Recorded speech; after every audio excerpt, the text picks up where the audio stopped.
நிக்காஹ் முடிந்து புது பெண்ணின் கையை பிடித்து வீட்டிற்கு வந்தால் வெளியில் எவரும் வரவேற்க இருக்க மாட்டார்கள். ஆனால் உள்ளே படுக்கையில் புன்னகையுடனும் மகிழ்ச்சியுடனும் எங்களை வரவேற்க அவள் இருப்பாள். என் முதல் மனைவி சுலு. திருமணமாகி 3 ஆண்டுகள் கழித்து சுலுவின் வயிற்றில் கண்ட கட்டியிலிருந்து தொடங்கிய சிகிச்சை அவளை நோயாளியாக்கியது. கட்டியை அகற்ற செய்த அறுவை சிகிச்சையில் ஏற்பட்ட பிழை அவளை ஒரு அசைவும் இல்லாமல் படுக்கையில் கிடத்தியது. நான் அவளை அவ்வளவு நேசிக்கவில்லையா? பள்ளி முற்றத்தில், கல்லூரி வளாகத்தில் என் கையை பிடித்து என்னுடன் நடந்தவள் அவளல்லவா? எதிர்ப்புகளை புறந்தள்ளி அவளை என் பெண்ணாக்கி ஒன்றாக வாழ்ந்தவன் நானல்லவா? அப்படிப்பட்ட அவளை எப்படி பாதுகாத்தால் போதும்? நான் அவளை பல மருத்துவமனைகளுக்கு அழைத்துச் சென்றேன். வண்டியில் அமர்ந்திருக்கும் போது என் மடியில் சிறு குழந்தையைப் போல அவள் படுப்பாள். எவ்வளவு கட்டுப்படுத்த முயன்றாலும் என் கண்களில் இருந்து உருண்டு விழும் கண்ணீர் துளிகளுக்கு விசித்திரமான வெப்பம் இருப்பதாக அவள் சொல்வாள். இக்கா, இக்கா. என்ன மோளே? இக்காவுக்கு இன்னும் அலுப்பு வரலையா? இப்படி எத்தனை காலம் என்னை தூக்கி இழுத்து?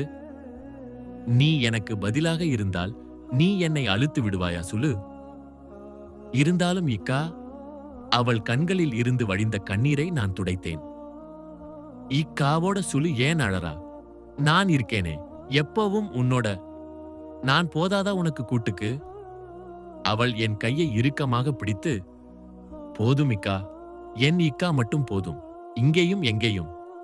பின்னர் ஒரு வார்த்தையும் பேசாமல் படுத்திருந்த அவளின் தலையை வருடி நான் அருகில் அமர்ந்தேன். அன்றுதான் முதல் முறையாக அவள் அதைச் சொன்னாள். இக்கா, இன்னொரு நிக்காஹ் செய்யணும். என் இக்காவுக்கு என்மேல் ரொம்ப பாசம் இல்லையா? இருந்தால் நான் சொல்றத கேட்கணும். நான் அவள் கையை விடுவித்து படுக்கையில் இருந்து எழுந்து வந்து விட்டேன். இக்கா, இக்கா, கோபப்படாதீங்க இக்கா, அது வேணும். நான் எதிர்த்தேன். முடியாது என்று சொன்னேன். என் பெண்ணு சுலு மட்டும்தான். வேறு ஒரு பெண்ணுக்கு என் இதயத்திலோ வாழ்க்கையிலோ இடமில்லை. ஆனால் இன்று என் நிக்காஹ் நடந்தது. நான் அவள் முன்பு தோற்றுவிட்டேன். அவள் சொன்னபடி அவளால் கொடுக்க முடியாதவற்றை பெறுவதற்காக இல்ல. அவள் தனியாக இருக்கக்கூடாது என்பதற்காக. நான் இல்லாத நேரத்தில் தண்ணீர் குடிக்க தாகமாக இருக்கும்போது நான் வரும் வரை தாகத்துடன் கிடக்காமல் இருக்க. என்னை பார்க்க அல்ல, அவளை பார்க்க அவளுக்கு துணையாக நீ இருக்கணும். இருப்பேன் இக்கா, சுலுத்தாவோடு நான் இருப்பேன். நானும் புது பெண்ணும் வீட்டிற்குள் நுழைந்தோம். மார்பில் விசித்திரமான பாரம். உள்ளே செல்ல மனசு வரவில்லை. இவளை அழைத்துக்கொண்டு என் சுலுவின் முன்பு நிற்கும் தைரியம் எனக்கு கிடைக்கவில்லை. அவள் வற்புறுத்தி இருந்தாலும் அவள் உள்ளத்திலும் கடல் அளவு துக்கம் இருக்கும். பழைய நாட்களில் ஒன்றாக நடக்கும்போது எதிரே வந்த பெண் ஒரு முறை புன்னகைத்ததற்கு முகம் வாடிய என் பெண்ணுக்கு அவளின் உயிரான என்னை பகிர்ந்து கொள்ள எப்படி முடியும்? உடலுக்கு மட்டுமே பலவீனம். அவள் மனதில் இன்னும் பொங்கி எழும் காதலின் தீவிரத்தை எத்தனை முறை அவள் கண்களில் கண்டிருக்கிறேன். நான் அறைக்குள் மெதுவாக நடந்து சென்றேன். பாதி மூடியிருந்த அவள் அறையின், எங்கள் மணி அறையின் கதவை திறந்தேன்.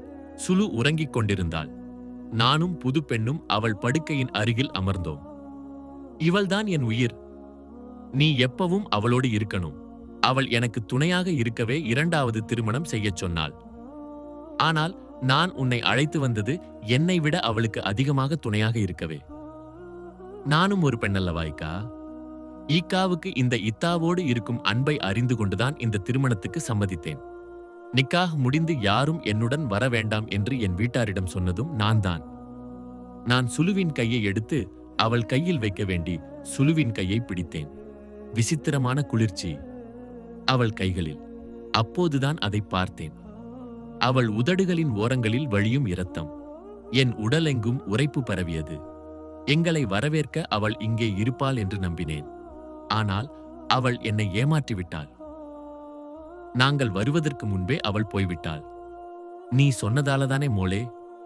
நான் இப்போ ஒரு வார்த்தை கூட பேசாமல், ஒரு முறை கூட பார்க்காமல், ஏன் இக்காவோட பொண்ணு போயிட்ட? ஏன் இப்படி ஆனது? ஒருவேளை நேற்று வரை தனக்கு உரிமையான கணவனை மற்றொருவருக்கு பகிர்ந்து கொள்ள வேண்டிய விதியை நினைத்து அவள் வேதனைப்பட்டிருப்பாளோ? நேற்றைய காதலின், வாழ்க்கையின் அன்பு நிமிடங்களின் படங்கள் மனதில் மின்னி மறைந்தபோது துக்கம் மேகங்களாக உருண்டு குவிந்திருக்கும். அந்த நேரத்தில் அவள் அழுதிருப்பாள். அந்த நேரத்தில் அவள் உடைந்திருப்பாள். அந்த நேரத்தில் அவள் தனித்திருந்திருப்பாள். அந்த நேரத்தில் அவள் நெஞ்சு பொடிந்திருக்கும். இறைவா, அந்த நேரத்தை தாங்க முடியாமல்தான் என் பாவப்பட்ட பெண்ணின் உயிர் பறந்து போனது. என் அழுகை, என் வேதனை, அது நான் உயிரோடு இருக்கும் வரை இருக்கும்.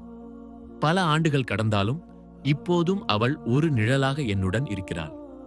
என் மரணத்தால் மட்டுமே சுலுவிலிருந்து, அவளின் நினைவுகளிலிருந்து என்னை பிரிக்க முடியும். இப்போது எனக்கு ஒரு மகள் இருக்கிறாள். அவள் சுவரில் தொங்கவிடப்பட்ட சுலுவின் புகைப்படத்தை காட்டி, அது யார் என்று கேட்பாள்.